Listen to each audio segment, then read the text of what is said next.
this is Dr. Katie from Craig Chiropractic and Kinesiology, and in this video we are going to continue our discussion on multiple chemical sensitivities.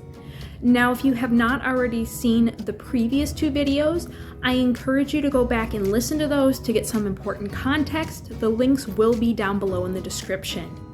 Okay, so brief recap. Multiple chemical sensitivities is a type of medical condition, okay? It is most notably marked by symptoms where the patient has reactions to chemicals. Most of those chemicals have some type of scent. Now, this can range from everything from artificial perfumes, colognes, things that are very synthetic. Okay, this can be found in everything from laundry detergents, dryer sheets, air fresheners, candles, you name it. If it has a scent, it would probably fall into this category.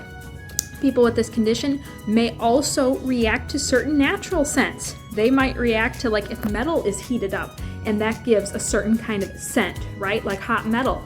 Plastics, for example, if they are hot or if they off-gas, anything with a scent, somebody with this condition may potentially react to. Now, this is going to look a little bit different to every person, okay? Some people will even react to things like pure grade essential oils. The point being, people with this condition react to various scents. What does a reaction look like? To briefly recap, it can range from things as mild as kind of like an annoying little headache when you smell perfume, all the way up to severe neurological symptoms, including, but not limited to, brain fog, loss of motor control, loss of speech, slurring, or slipping up on words, being dazed, again, going with that brain fog, loss of control, inability to complete basic tasks and functions. That is a huge, huge one. And many people don't realize that chemical sensitivities can cause these things. The body is having a reaction. If you want to learn a little bit more about that, again, go back to our previous videos where we highlight those. What we want to cover today is just a little public service announcement. So if you are someone that has a family member, friend, coworker, etc., that deals with chemical sensitivities, these are the things you need to know. Okay, multiple chemical sensitivities is a real condition. Okay, it is not made up. It's hard because it's not something you can easily see. For other types and classifications of disabilities, they're easy to recognize. If someone wears glasses, right, it's easy to tell, oh, that person has vision problems or vision impairment, and the glasses help them. If someone has a hearing aid, we know that they have a hearing impairment, and that is a device to help them. If someone has crutches or a cane, we understand they're having trouble walking, right? Same thing with a wheelchair.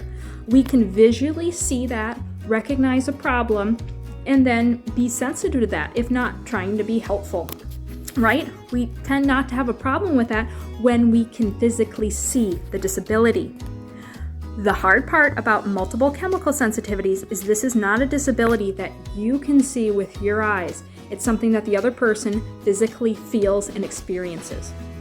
And something else to keep in mind, those with chemical sensitivities, like we're describing, can also experience things like stress, even up to the level of trauma.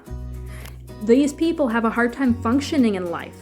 They have fears just going to the store because if they walk past the laundry detergent aisle, which has so many scents, it can sometimes be overwhelming for their nervous system, and they may get the shakes, tremors, have trouble functioning the rest of the day just because of that.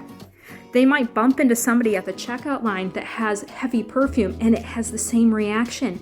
Again, reaction is going to depend on the patient, but just know that there are patients that get severe, violent, very bad reactions to scents, okay?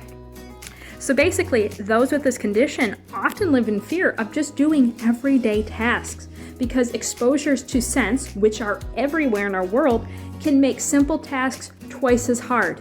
If you now have brain fog, if your voice is slurring, if your hand is shaking, it's way harder to write out a shopping list or complete a work task under those conditions. Even completing testing in school, okay? We can see things like this.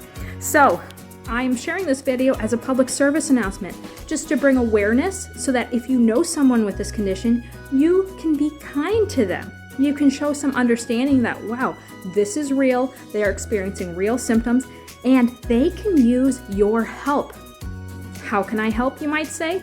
It's listening to them and their needs. Things you can do if you work in an office space, for example, and a coworker or client mentions that they have chemical sensitivities, the kindest thing you can do is remove any kind of scented products. That could be like refraining from diffusing essential oils, taking out any Febreze or room freshener scents, any kind of scentsy products or candles, removing things like that that put scent into the air and letting it be more natural, okay? Those are huge. Refraining from spraying on perfume and cologne goes a long way. I know we as women can really love the fun, fancy scents, but I gotta tell you, those are like kryptonite and are absolutely terrible to those with chemical sensitivities. Hairspray is another one. So the best thing you can do is, if you know you are going to be around somebody with this condition, refrain from using those products, okay? That's all you have to do. You don't have to change your whole lifestyle. You don't have to change everything, but just be aware. Be aware if you're in an environment where you're with them. And, just be kind. If you go somewhere like the grocery store, a lot of people do have these. So be thoughtful before you put a lot of perfume on, okay? The biggest thing is show kindness, okay? That's just the message we're trying to send here. Unfortunately, because this condition is silent or not easily seen, there is a lot of misunderstandings, and people can unfortunately be very hurtful and judgmental, okay? I know not everybody means to be, but because they don't understand it, they can say some very hurtful comments. For example, if you see somebody that's on crutches, you would never go up to somebody on crutches and be like, hey, I don't think you should be able to expect people to help you or show you sympathy. I mean, you just can't expect that. See, wouldn't that be a weird thing to say to someone on crutches? Wouldn't most people, if you saw even a total stranger on crutches, you'd be like, oh, hey, I'll get the door for you. Or can I lift this bag for you? Wouldn't that be a natural response because you see the struggle they're having, right?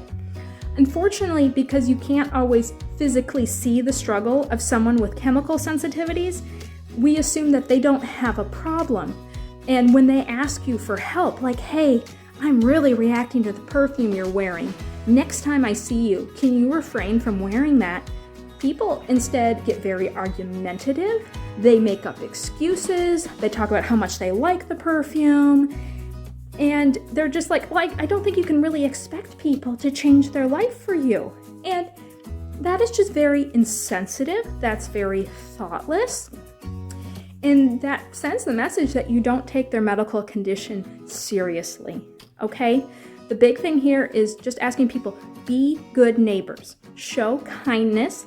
If someone is vulnerable enough to share their personal medical condition with you, this is a time, refrain from judgment, refrain from giving ideas, just simply listen to them. Ask them thoughtful questions and ask them, how can I help you? Okay? And it may be something as simple as not putting on your perfume that morning before you see them. It doesn't take much to be a nice person, and we're just asking you to show a little bit of sensitivity to these people. So this video is to advocate for those, for my patients, my friends, my family, even myself as I deal with some of my own, just to bring a greater understanding and show ways we can work together. All right, thank you for listening.